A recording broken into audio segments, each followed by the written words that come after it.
These are Borah voices. Welcome to the Borah Pridecast, episode 13.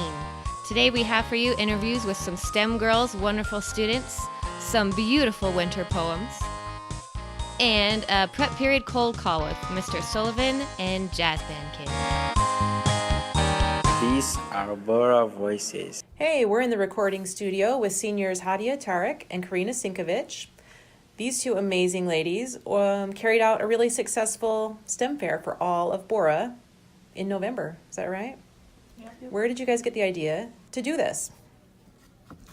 So I am on a robotics team, and I've gone around to a lot of STEM days, and I've noticed that it's mainly centered around little elementary kids, and we wanted to change that up and make a STEM day for students who are going into college and to find careers. And Awesome. And you guys kind of had a trial run a year ago in May. How did that go?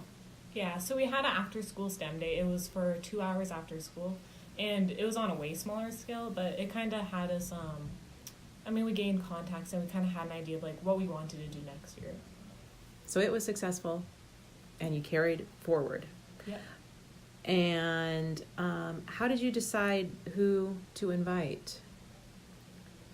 we wanted to invite people from all aspects of STEM, so we looked around at different STEM days, and then we talked to Mr. Healy, my statistics teacher, and we asked him of some random STEM organizations, and he really helped us out with that. Yeah, we definitely want to have a variety of groups instead of, the traditional engineering or the more obvious robotics teams. We wanted to have something more students could connect to different groups, and we definitely had some help from teachers at Borah. Awesome. It was very hands-on. I enjoyed talking to the beekeepers of Boise. What were some of the challenges in organizing a day so big? I would say one of the big challenges was having to contact so many different groups. And because we wanted to make it big enough for the whole school to participate, there's a lot of pressure for us to contact with these groups, make sure everyone can come. So it's big enough for everyone to enjoy. And it turned out great. You did have plenty of presenters, I'll say, tables. What do you think are some of the best things that came out of the day? All science, everyone who had a science class attended, which is amazing. I think one of the big things I really appreciated from what we got of this is afterwards, I thought less kids would appreciate it as much as they did, but afterwards I had teachers coming up to me saying that they had students that found a new field they were interested, talked to a group, maybe already organized something for them to do in the summer. So it seemed like students interacted a lot and really got something out of it. That is also what I experienced. Since I was one of the tables, I was really pleasantly surprised at students on their own communication skills, how polite and interested they were, and how many people said thank you. And it was kind of a great day for them to wander around and ask their own questions. So is this Borah STEM Day going to happen again? We are planning on creating a committee for Borah STEM so we can carry this on. As we are seniors and we will be graduating next year, and we cannot really assist with that, so we're trying to help and train new people that will carry this out for next year. So yeah, we've been recruiting juniors and sophomores that are interested, and we're still looking for more kids to join, so if anyone's interested. Anyone out there interested being on that committee? It's a great experience. Leadership skills, volunteer hours, and if you're interested in hands-on science things. Well, thank you guys very much for coming into the studio, and thanks for holding our first all-school STEM day. But thank you. Thank you. These are Borah voices.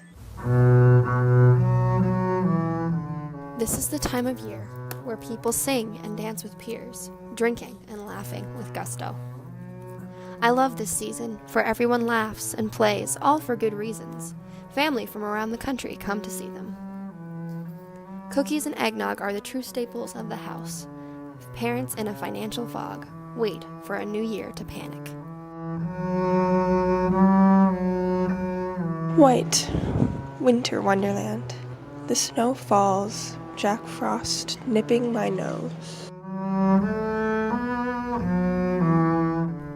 Ice stings skin, feel it ripping, right through the flesh. Pain.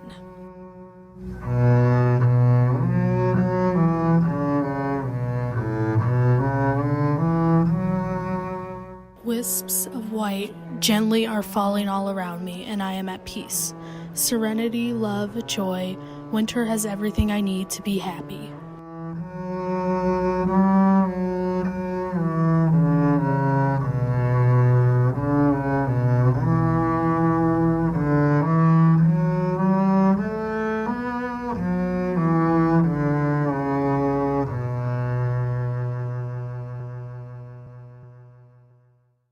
These are Borah voices. Yay.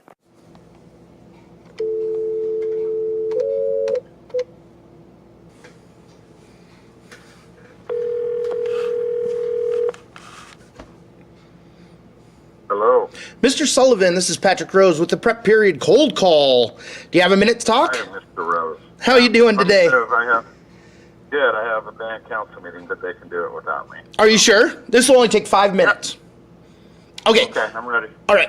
Mr. Sullivan, tell our listeners, first of all, what you teach. I teach all the band classes and music theory. And music theory. Which do you like? You like teaching band or music theory more? Well, they're both. One's an academic only side. Music theory is just the academic side of it. The band classes are the musical side of things, where you apply the theory, so they're really completely different, and so they have different things. Gotcha. Now the phone's ringing. How long have you been here at Borah? This is my 27th year at Borah and 32nd year of teaching. That is unbelievable. 27 years. That is unbelievable. And you still have the passion to do it. Yep. Wow. It's every year, and we mix up our music, so it keeps me having variety and different challenges. Cool. And I can tell you, the kids love you. They talk about you all the time. Oh, that's good to hear. I know you never probably hear it, but the rest of us do. No, not often.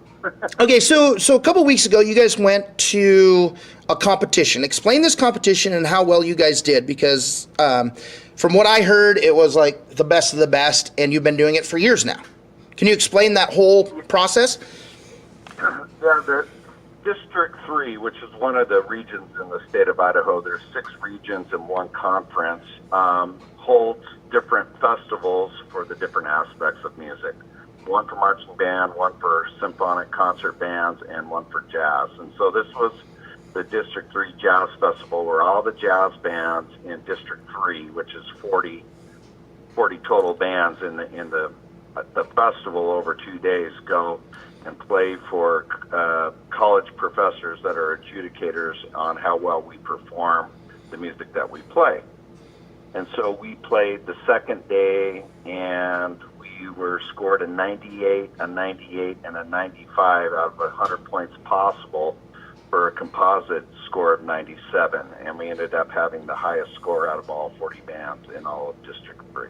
Fantastic. And this has happened repeatedly. This isn't just a one-time deal. This didn't happen just this year. No. Yeah, the Borah Jazz Band's been rated superior 26 of my 27 years here. Wow. And we've had the highest score at this jazz festival 12 or 13 times. Fantastic. You're doing something over right. My career, yes. Well done. Real quick before I let you go, you've been here almost 30 years. How much more time are you going to spend here at Borah? Any thoughts of retirement yet? Yeah, I hit rule of 90 a year from now, from next December. Congratulations. So I hit the Percy rule of 90. My certificate expires in 2 more years after this year, so I may finish out this certificate. I may go back and recertify. I just don't know at this point in time. So right now the plan is to keep forging ahead till something changes. Fantastic. And do you think you'll keep on? I mean, after retirement from school, do you think you'll be doing some are you going to be teaching kids about bands still? I mean, it's been a passion of yours for so long. Yeah, I probably won't. I'll probably spend more time trying to work on my golf career, my golf game.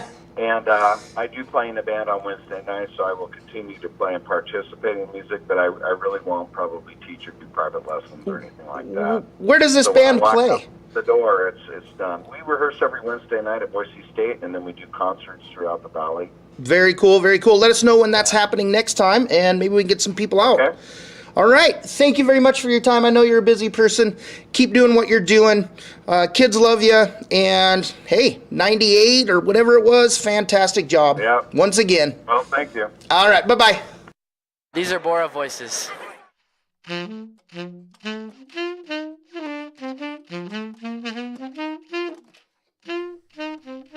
We're here with Ryan Beery, who is a saxophone player in the Borah Jazz Band. You play any of the woodwinds?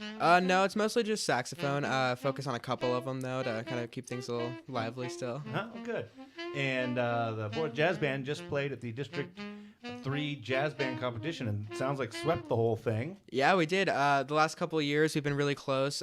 Timberline always seems to beat us. A couple other bands keep beating us. But this year, yeah, we won by a third of a point over Timberline, and we're super excited about it. Well, that's great. It says a lot about the Borah program and about Boise schools in general that all the Boise schools are doing well there. What can you tell us about it? Oh, it's super educational every year. We hear like the college bands from BSU and U of I. They always come down and perform for us, give us a real taste of what's next after high school.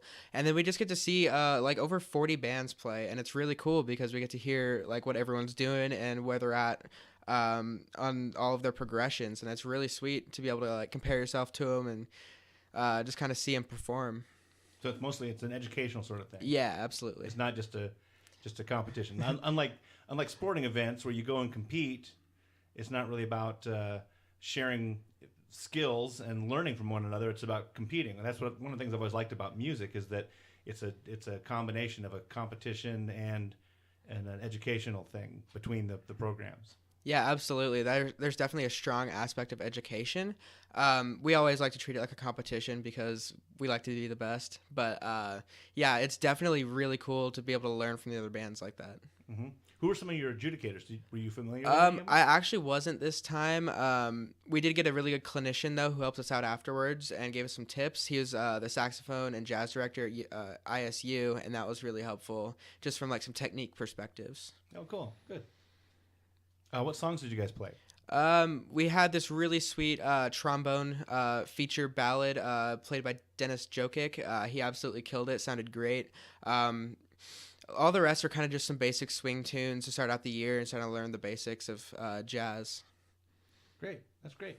And you brought your horn, I see. I did. I think we'll have you play a little bit. Maybe we can just get a little bit of what you listen to. Who do you listen to? Sounds good. A lot of Coltrane, Miles Davis, kind of like those big names. Also, every once in a while, like Michael Brecker, Jerry Mulligan, something more specific like that. Yeah. Those were all the correct answers. I'm glad I passed. All right. We'll give you a listen.